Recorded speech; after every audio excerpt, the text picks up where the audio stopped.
Hello, good morning. Hope you are well there. You're doing well there.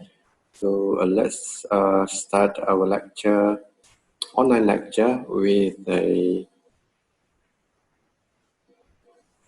lecture 10. So you can refer to your notes if you have it with you. Okay. So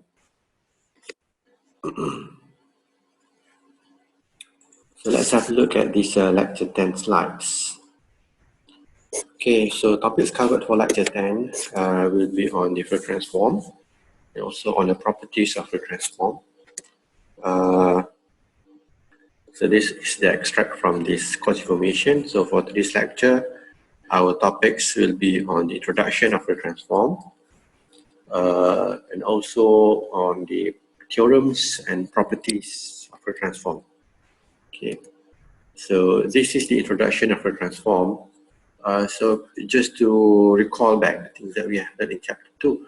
So in chapter 2, we have learned about the Fourier series, in which we have learned that the series can be used to represent periodic signals, okay, in terms of a spectrum. Okay, in other words, it says that the signals in time domain has been transformed into frequency domain. Okay, so this is what we have learned in Fourier series. And for the Fourier transform, the thing is that our signals of interest will be a non-periodic. Yeah, non-periodic. So the use of transform is basically to transform a non-periodic signals from time domain to a frequency domain. Okay, so that will be this is what I mentioned here in the last sentence. Yeah, the extension version of Fourier series, in which it is used to transform a non-periodic from a time domain to a frequency domain. Yeah. Okay, so this is the things of Fourier transform. Yeah, basically. Right. So this is a mathematical derivation for Fourier transform. So I'm not going to proceed with this. So I just want you to concentrate on these equations down here, which is the equations of transformation from a time domain to a frequency domain. Okay. So xt is a time domain signal. So f here means a transformation. Yeah, Fourier transform of the time domain of xt. So Fourier transform for xt will give us x omega. So this is a notation used, a symbol used for a signals which has been transformed into frequency domain. Yeah. So if we look carefully here, xt is in time domain. So x omega here is in frequency domain. Yeah. So basically x in frequency domain we have a capital of X. And in the bracket, we have omega, which means that we are dealing with a signal which has been transformed into frequency domain. Yeah. Okay. And mathematically, it's given by this. Yeah. Integration from negative infinite to positive infinite of xt, exponential of negative j omega t dt. Right. So the same goes if we have a signals which can be transformed from time domain to frequency domain. So likewise, we can also transform back a frequency domain signals to its respective time domain. So this is the role of inverse Fourier transform. Okay, so based on the equations here, we have xt can be obtained from the inverse Fourier transform of the x omega. Yeah, and this is the equations for this transformation. Right. So just to mention here that we are not going to test you on the mathematics, which means that the use of the integration, yeah, for both the Fourier transform and the inverse Fourier transform will not be tested or will not be used, yeah. But we are going to use a transformation table. So you can refer to the e-learning in which I've put the table in the e-learning. So if you can have a look at this table, okay, this is the table that I mentioned. Okay, so we have basically 3 pages there. The first page is basically the properties. Okay, the properties of the transform. Okay, and the second page and the third page are the transformation of the respective signal.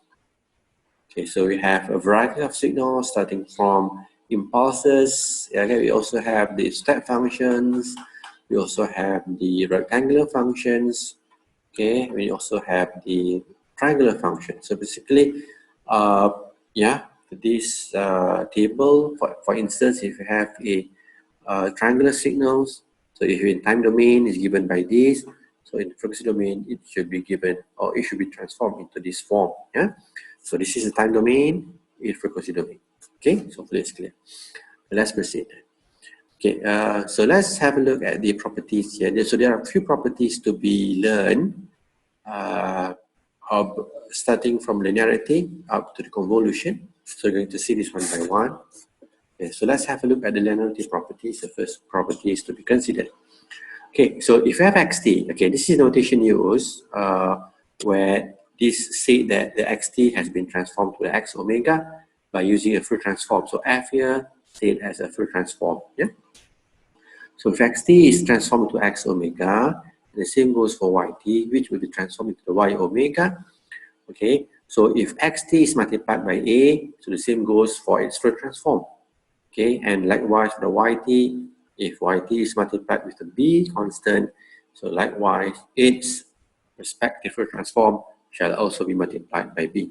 Okay, right, and if the signals are said to be added, let's say axt is added with a byt as shown here, so its respective Fourier transform will also be a summation, yeah, which is the answer will be ax omega plus the by omega.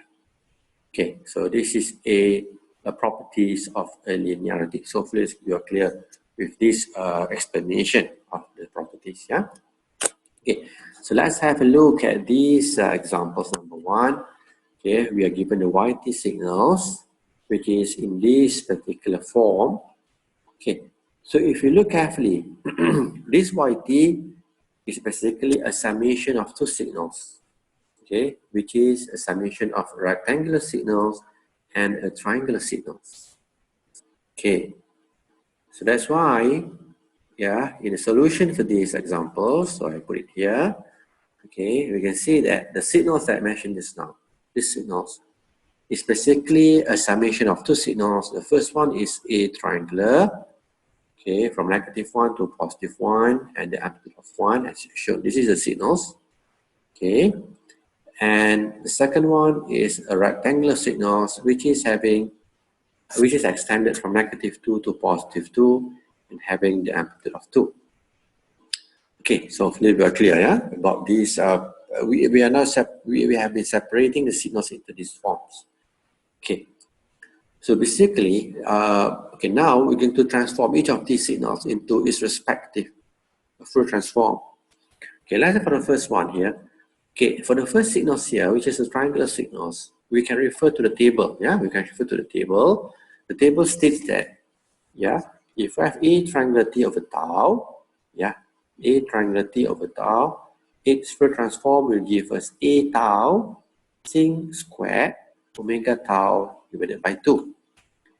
Okay, so if we base on these signals and we compare with the transformation table, we can state that a and tau will be equals to 1. Okay, you can refer to the table, yeah? So such that when a and tau is equals to 1, these time domain signals will just become triangular t, yeah? And based on that, its Fourier transform will simply sin squared of omega divided by. The same goes for these signals here. Okay, the rectangular function, we can refer to the table. So the table states that a rectangular t over tau will transform will give us a tau sin of omega tau divided by 2. Okay, so based on the table, we can state that a will be equals to 2 and tau will be equals to 4. And as such, the respective time domain signals will be equals to 2 rectangular t divided by 4. Okay, 2 rectangular t divided by 4. Okay, and its Fourier transform for this, based on that, will give us 8 sin of 2 omega. Okay, so fully clear about this. So we have learned that for these particular signals, okay, it is a summation of the triangular and rectangular. So we have obtained the transformation for both signals. Okay, so such that for the signals that we are dealing with, the summation for that will be triangular t plus 2 rectangular t over 4. So its Fourier transform will be sin squared omega divided by 2 plus 8 sin of 2 omega, which is the answers stated in this slide. Okay, right. So we're going to stop here. So afterwards, I'm going to proceed with the next properties, which is the time shifting and time scaling. Okay, thank you very much.